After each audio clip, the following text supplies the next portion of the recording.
الحمدللہ رب العالمین والصلاة والسلام علی خاتم النبیین اما بعد فاعوذ باللہ من الشیطان الرجیم بسم اللہ الرحمن الرحیم پڑھیے الصلاة والسلام علیک یا رسول اللہ وعلی آلک واصحابک یا حبیب اللہ الصلاة والسلام علیک یا نبی اللہ وعلی آلک واصحابک یا نور اللہ۔ شیخ عبد القادر جیلانی سید غوث اعظم کی تو کیا شان ہے، آپ ولیوں کے سردار ہیں اور سبحان اللہ آپ اس مرتبے پر فائز ہیں کہ علماء کہتے ہیں اگر آج بھی کسی کو ولایت ملتی ہے تو غوث پاک کے در سے ملتی ہے، اس قدر بڑا مرتبہ ہے آپ کا۔ کچھ اولیاء کرام جو ہے نا ان کی سیرت کو اگر آپ پڑھیں نا تو ان کئی ایسے اولیاء ہیں کہ جن کی سیرت میں، جن کی لائف میں کوئی ٹرننگ پوائنٹ آیا، ایسا موقع آیا کہ انہوں نے توبہ کی اور اللہ نے وہ توبہ ایسے قبول فرمائی اور ان کو اتنا بڑا درجہ دیا کہ وہ اولیاء کرام میں شامل ہو گئے، بڑے درجے پر پہنچے۔ بہت سارے اولیاء کرام، حضرت فضیل بن ایاز ہیں، ٹھیک ہے نا، آپ پہلے ڈاکو تھے، توبہ کی، سچی توبہ کی، اللہ نے ولی بنا دیا۔ حبیب عجمی رحمۃ اللہ تعالیٰ علیہ اس سے پہلے سود خور تھے، سچی توبہ کی، اللہ نے ولایت دے دی۔ اور آگے چلیں، حضرت جنید بغدادی رحمۃ اللہ تعالیٰ کے بارے میں بھی آتا ہے، پہلوان تھے، توبہ کی، ولایت کی طرف آ گئے۔ شیخ خود معین الدین چشتی اجمیری رحمۃ اللہ، خواجہ غریب نواز، آپ ایک نوجوان تھے، پنچکی اور باغ ملا تھا وراثت میں، پیسے والے تھے، مگر ادب کیا ایک بزرگ کا، آپ کے پاس وہ بزرگ آئے، آپ نے ان کی خیر خواہی کی، ان کی خدمت کی۔ شیخ ابراہیم قندوزی آئے تھے، ان کے اپنے جھولی سے ایک ٹکڑا نکال کر کھلایا، کیا ٹکڑا کھلایا کہ دل کی دنیا ہی بدل کر دی، غریب نواز بنا دیا۔ تو یہ کئی بزرگوں کی لائف کو اگر آپ پڑھیں تو there was some turning point in their life, اور اس وجہ سے وہ اللہ کے ولی بن گئے۔ یہاں ایک اور خوبصورت نقطہ بیان کر دوں کہ اس کا مطلب یہ ہوا کہ میں چاہے کتنا ہی گناہ گار کیوں نہ ہوں، میرا رب جب چاہے مجھے بھی ولی بنا سکتا ہے۔ ہاں ہیں تو ہم بھی برے نا، لیکن مایوس نہیں ہونا ہے۔ اگر اللہ نے چاہا، کیا پتہ کون سی مقبولیت کی گھڑی ہو، کون سی کسی بزرگ کی نظر پڑ جائے۔ خواجہ معین الدین چشتی، خواجہ معین الدین کیسے بنے؟ با ادب تھے نا، بزرگوں کا ادب کیا۔ تو یہ بھی یاد رہنا ہے کہ زندگی بھر با ادب رہو، بزرگوں کا ادب کرتے رہو، ان کی نگاہوں میں رہو۔ کسی ولی کی نگاہ پڑ گئی تو کیا پتہ تمہیں بھی اللہ اپنا ولی بنا لے۔ نگاہ ولی میں وہ تاثیر دیکھی، بدلتی ہزاروں کی تقدیر۔ اب میرے پیر و مرشد کا شعر سنو جو آپ نے ایک دعا کی ہے نا، ہو سکتا ہے کسی کے دل میں آتا ہو میں اور اللہ کا ولی، ارے پڑھو تو صحیح۔ اللہ نے جب چاہا تو کس کس کو ولی بنا؟ حضرت بشر حافی شرابی تھے، ہیں اللہ کے نام کی تعظیم کی، اللہ نے کیسا ولی بنا دیا کہ ان کی تعظیم میں پھر چوپائے زمین پر جو ہے وہ راستوں میں گندگی نہیں کرتے تھے۔ اللہ جسے چاہے نواز دے۔ پیر و مرشد کیا دعا کرتے ہیں، ہم بھی شامل ہو جاتے ہیں، کیا معلوم آج ہی دعا کسی کے حق میں قبول ہو جائے۔ تو اپنی ولایت کی خیرات دے دے، تو اپنی ولایت کی خیرات دے دے، میرے غوث کا واسطہ یا الہی، میرے پیر کا واسطہ یا الہی۔ تو مانگتے رہا کریں اللہ سے، میرے رب کے خزانوں میں کمی نہیں ہے، ہاں وہ جسے چاہے اپنی ولایت عطا فرما دے۔ اچھا پھر لیکن شیخ عبد القادر جیلانی سیدی غوث اعظم وہ عظیم ہستی ہیں کہ آپ چوزن ون تھے، آپ مادرزاد ولی ہیں، بلکہ آپ کو تو ولادت سے پہلے ہی سلیکٹ کر لیا گیا تھا۔ سبحان اللہ، یہ اللہ کی شان ہے، اللہ جسے چاہے عطا فرمائے۔ تو دو چھوٹے چھوٹے واقعات ہیں، واقعات ایسے ہیں جو آپ نے کئی بار سنے ہوں گے، مگر کہتے ہیں نا کہ بزرگوں کی باتیں جتنی بار سنیں سیکھنے کو ملتا ہے، محبت بڑھتی ہے۔ مگر میں یہاں اس کے ذریعے کچھ باتیں، کچھ مدری پھول بیان کرنا چاہتا ہوں۔ نمبر 1، بغداد شریف میں ایک نوجوان تھا اور اس نے دیکھا کہ ایک نہر میں ایک سیب تیر رہا ہے، بھوک لگی تھی، سیب اٹھایا اور کھا لیا، اور اس کے بعد خیال آیا کہ یہ تو میں نے کسی کا حق لے لیا ہے، مجھے تو معافی مانگنی چاہیے۔ تلاش کرتے کرتے ایک باغ میں پہنچے، دیکھا سیب کا باغ تھا، مالک سے کہا حضرت معاف کر دیں، آپ کے باغ کا سیب کھا لیا میں نے۔ کیسے تو معاف نہیں کروں گا، کیسے معاف کریں؟ کہ 2 شرطیں ہیں۔ کیا شرطیں ہیں؟ پہلی شرط یہ کہ میرے باغ کی رکھوالی کرنی ہوگی، مزدوری کرنی ہوگی۔ ٹھیک، ایک سیب کا حق بخشوانے کے لیے باغ کے مزدور بن گئے، پانی دینے والے بن گئے۔ آج کا کوئی بندہ ہوتا کہتا ہے تو معافی مانگنے آیا ہوں، نہیں دینی تو نہیں دو، میں جا رہا ہوں واپس. نہیں، جتنا بھی ٹائم تھا انہوں نے محنت کی، مزدوری کی، پانی دیا. جب وہ ٹائم پورا ہوا تو کہا حضرت اب تو معاف کر دے گا. اب دوسری شرط ہے. دوسری شرط کیا ہے؟ کہ میری بیٹی سے شادی کرنی ہوگی. اور سنو، میری بیٹی اندھی ہے، کانوں سے بہری ہے، ہاتھوں سے لولی ہے، پیروں سے لنگڑی ہے، بول بھی نہیں سکتی ہے. بتاؤ، اتنے سارے نوجوان بیٹھے ہیں، اتنی ساری کیٹیگریز بیان کر دی جائیں تو کون ہے جو شادی کرے گا؟ مگر خوف خدا دیکھو، کہتے پھر معاف کر دیں گے. کہا پھر معاف کر دیں گے. نکاح کیا، اپنے کمرے میں گئے، ڈر کے واپس آ گئے. کہتے ہیں حضرت غلطی ہو گئی لگتا ہے آپ کو. اندر جو خاتون ہیں وہ تو بول بھی سکتی ہیں، دیکھ بھی سکتی ہیں، سن بھی سکتی ہیں، خوبصورت نوجوان دوشیزہ ہے، اور آپ نے تو کہا تھا آپ کی بیٹی معذور ہے. مسکرانے لگے. کہ بیٹا میں نے اس لیے کہا تھا وہ اندھی ہے کہ میری بیٹی نے کبھی حرام دیکھا نہیں ہے، بہری اس لیے ہے کہ کبھی حرام سنا نہیں ہے، گونگی اس لیے کبھی حرام بولا نہیں ہے، لنگڑی اس لیے کبھی غیر بے پردہ باہر نکلی نہیں ہے. میری بیٹی بڑی نیک ہے، مگر مجھے اس نیک بیٹی کے لیے ایک اچھا رشتہ چاہیے تھا. جب تم پہلی بار میرے پاس آئے سیب کا حق بخشوانے میں سمجھ گیا تم نوجوان اللہ کا خوف رکھنے والے ہو، تو میں نے تو ایک اور امتحان تمہارا لیا. تم نے اتنے مہینے مزدوری بھی کر لی ایک سیب کے لیے. میں سمجھ گیا تم بہترین چوائس ہو میری بچی کے لیے. بیٹا وہی تمہاری وائف ہے، جاؤ انجوائے کرو اپنی لائف کو، اچھے طریقے سے رہو، وہی تمہاری زوجہ. اب میں سوال یہ کرنا چاہتا ہوں، اتنی پاکیزہ خاتون ہو، اتنا خوف خدا والا مرد ہو، جب یہ جوڑا بنتا ہے تو ان کے پیدا کون ہوتا ہے؟ ان کے جو اولاد ہوتی ہے وہ شیخ عبد القادر جیلانی پیدا ہوتے ہیں. یہ غوث پاک کے والدین کا واقعہ. بٹ یہ واقعہ کئی بار سنا. میں اس واقعے کو بیان کسی مقصد کے تحت کر رہا ہوں کہ ایک تو چلے فیضان غوث اعظم پتہ چلے کہ اللہ نے ان کو پہلے سے ہی سلیکٹ کیا ہوا تھا، یہ خاندان کیسا ہے. مگر اس پورے واقعے سے دو بڑی اہم باتیں سیکھنی ہیں جو ہماری فیملی لائف کے لیے، ہمارے اپنی زندگی کے لیے بڑی امپورٹنٹ ہے. اب سب سے پہلی بات کہ حضرت غوث اعظم کے جو نانا جان تھے انہوں نے غوث پاک کے والد میں کیا کوالٹی تلاش کی؟ بینک بیلنس پوچھا، خاندان پوچھا، اسٹیٹس پوچھا؟ کچھ بھی نہیں. There is only one thing، خوف خدا ہے. انہوں نے اپنی نیک پارسا خوبصورت بیٹی کا رشتہ کر دیا. آج ہم کیا چیک کرتے ہیں؟ چاہے لڑکے والے ہوں چاہے لڑکی والے ہوں، ہماری چیک لسٹ ہی الگ ہے.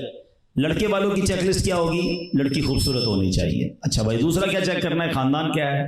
تیسرا جہیز کتنا لائے گی، پیسے ویسے ہیں کہ نہیں ہیں. دو تین چیزیں چیک کرنی ہے، پڑھی لکھی ہے کہ نہیں. اچھا لڑکے کو تلاش کرنا ہے تو لڑکے میں تو کہتے ہیں نا کہ لڑکے کی خوبصورتی اس کی جیب سے ہوتی ہے. بھلے دکھتا اچھا نہ ہو، پیسے والا ہو تو پھر وہ بھی چل جائے گا. ورنہ دو تین چیزیں چیک کر لیتے ہیں، پڑھا لکھا ہے کہ نہیں، کوئی بڑا غلط کام تو نہیں کرتا. اچھا ہمارے غلط کاموں کی لسٹ بھی ہماری اپنی ہے. غلط کام کیا چیک کریں گے بھائی؟ شراب تو نہیں پیتا، جوا تو نہیں کھیلتا، نشہ تو نہیں کرتا، غلط گیدرنگ میں تو نہیں ہے. بس کماتا کتنا ہے یہ پوچھیں گے. اللہ اکبر. ہم یہ چیک کرتے ہیں وہ شراب نہیں پیتا، یقیناً شراب پینا حرام، مگر نماز نہ پڑھنا اس سے بڑا حرام ہے. وہ کون چیک کرتا ہے؟ nobody want to check it. ہماری چیک لسٹ یہ ہے میرے پیارے اسلامی بھائیو. غوث پاک کے نانا جان کی کیا چیک لسٹ تھی کہ اللہ کو راضی کر رہا ہے کہ نہیں. کاش یہ بات سمجھ آ جائے ہمیں. یہ دونوں طرف کے خاندانوں سے میں عرض کر رہا ہوں، بزرگ بھی بیٹھے ہیں یہاں پر، نوجوان خود بیٹھے ہیں، وہ بھی کہیں اپنے ماں باپ کو کہ سب سے پہلے میرے لیے جو لڑکی تلاش کرنی وہ یہ دیکھیے کہ وہ دیندار ہے کہ نہیں، اس کا ایمان اور عقیدہ کیا ہے. آج ہم مال، شکل و صورت تو دیکھ لیتے ہیں، ایمان اور عقیدہ دیکھتے ہیں.